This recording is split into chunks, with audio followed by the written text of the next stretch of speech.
Are you worried about TikTok potentially being banned? Are you frustrated with Instagram and looking for a new app? Well, in this video, I'm gonna share with you two popular social media apps that have recently gained some traction and are potential future competitors for Instagram, TikTok, Twitter, Facebook, and every other social media app out there. The two apps that I'm specifically going to be talking about today are Lemon8 and Clapper. Of course, there are numerous other social media apps out there and plenty of other competitors for Instagram and TikTok, but these are the two that are the new players on the scene and the two that seem to be getting the most attention when people are deciding to leave TikTok and Instagram. So I wanted to talk to you about those two apps today, show you how to use them, and give you my thoughts. First, let's talk about Lemon8. Lemon8 is not a new app. It's actually been around for a few years, and it's owned by TikTok. TikTok, the very popular social media app here in the United States and worldwide, created this app as a competitor for Instagram, but they've been putting very little money and resources towards growing and developing this app. My hypothesis is that they created this as a competitor to just kind of have in the background so that if people are looking for an Instagram alternative, they have Lemon8 to go to. Lemon8 looks and performs exactly like Instagram.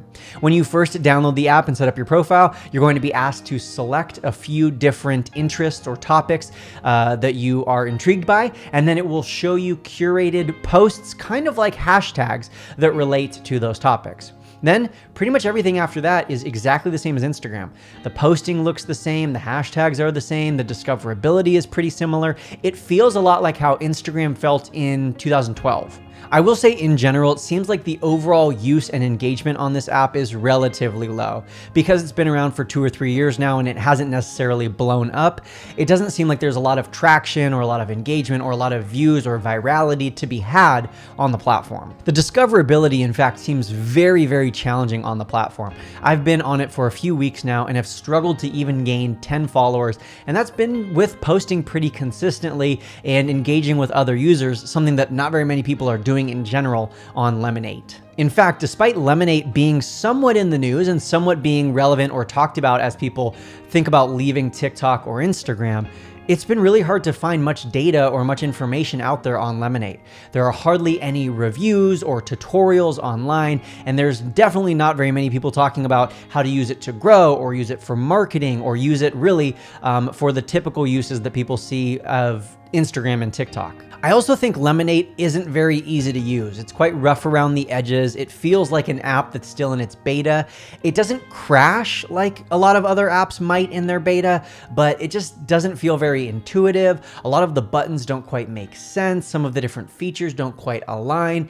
It does feel like a carbon copy of Instagram. It feels like you put Instagram into a copier machine and then this is what you got out. But it's just not super easy to use. And I think the biggest factor that is turning me away from Lemon8 is the really low engagement, reach, and discoverability on the app. With that being said though, let me take you into my phone and I will show you how to use Lemon8. All right, so that's Lemon8, which is again, TikTok's copy of Instagram, owned by TikTok. Let's now talk about the other competitor, the one that seems to be getting a lot more news, has a lot more users, and something that I'm taking a little bit more seriously, and that is Clapper. Clapper is a TikTok imitation. It looks exactly like TikTok. You use it exactly like TikTok. You can only post videos similar to how you used to only be able to post videos on TikTok. The user interface, the feed, the posting style, the profile, all of it is pretty much an exact copy of TikTok, but it has nothing to do with TikTok. It's not owned by TikTok, nor is it owned by Instagram, Facebook, Meta, or really any other major social media app. It seems like this is a completely independent social media startup that just is copying a lot of the tools, features, and capabilities that TikTok is. From what I've found over the last few weeks of using Clapper is it's much easier to get discovered, to get found, and have your videos potentially even go viral on Clapper. There are plenty of examples that I've found as I'm scrolling through my feed of people who are brand new to the app or have less than 100 followers who end up getting over 100,000 views on their videos. Even myself, just some of the first videos I posted received over 1,000, or one of them even over 3,000 views within the first 24 hours. This is a significant jump in discoverability when compared to Lemon8, and even comparing to potentially your first couple days on Instagram or on TikTok. And I think the reason for that is that Clapper has reportedly over 3 million registered users, which is a relatively high number. A lot of those users are US based, but not a lot of people are posting yet. So very similar to the early days of TikTok, Instagram, and pretty much every other social network, there's a lot of users, and a lot of people are joining and paying attention and staying engaged, but there's not a lot of people posting, which means there's a great opportunity to get your content discovered and pushed out to more people.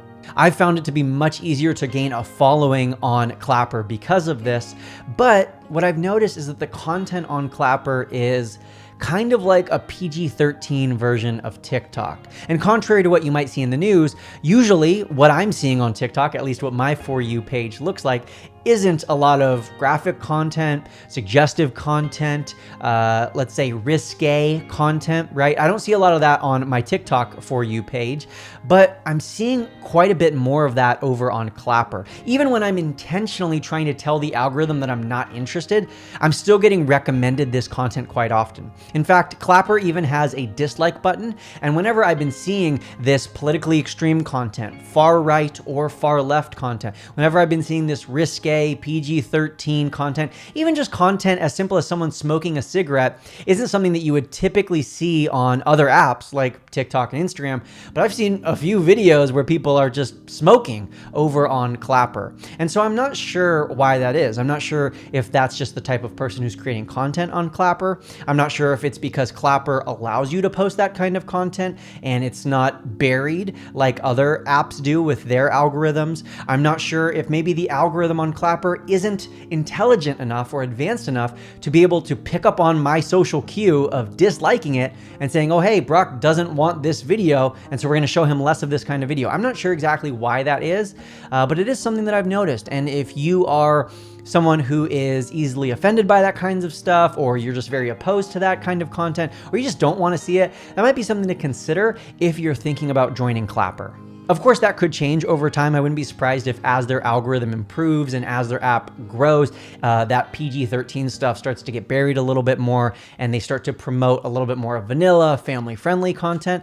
But maybe that's what their app is all about. I haven't read too much into the founders or what their app's stance is. I know that it's not necessarily one of those apps that believes in, absolutely you can say whatever you want and we don't believe in censorship. They're not one of those apps, if you know what I'm talking about. But it also seems like they let you get away with a little bit more over on Clapper than they would on, say, TikTok or Instagram.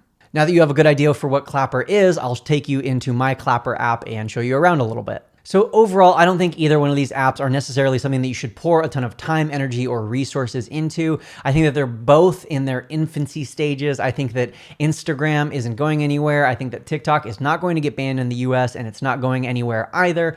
If one of those apps does crash and go down, then I could see Clapper or Lemon8 trying to fill that role. But ultimately, it's really tough to grow a massive social media app. So I think it's relatively unlikely that Lemon8 or Clapper become serious players at the table. If you are someone who is already consistently posting content on the other major platforms, you're already posting every day on Instagram and TikTok and YouTube and Twitter, well then you might want to dabble in Lemon8 and Clapper just to kind of diversify your social media following. But ultimately, I don't think it's super useful, necessary, or totally worth your time if you don't have a lot of it to begin with. I would focus on the primary established social media apps, and in my opinion, they ain't going anywhere anytime soon. But I'd love to hear your thoughts though. Let me know in the comments. Are you going to check out Clapper? Have you already? Are you going to try out Lemon8? What are your thoughts on these apps after seeing them for the first time? Or even if you've used them before, I would love to hear your opinions on them down in the comments. Let me know, and don't forget to subscribe for more videos just like this, where I teach you how to use, grow, and make money on different social medias.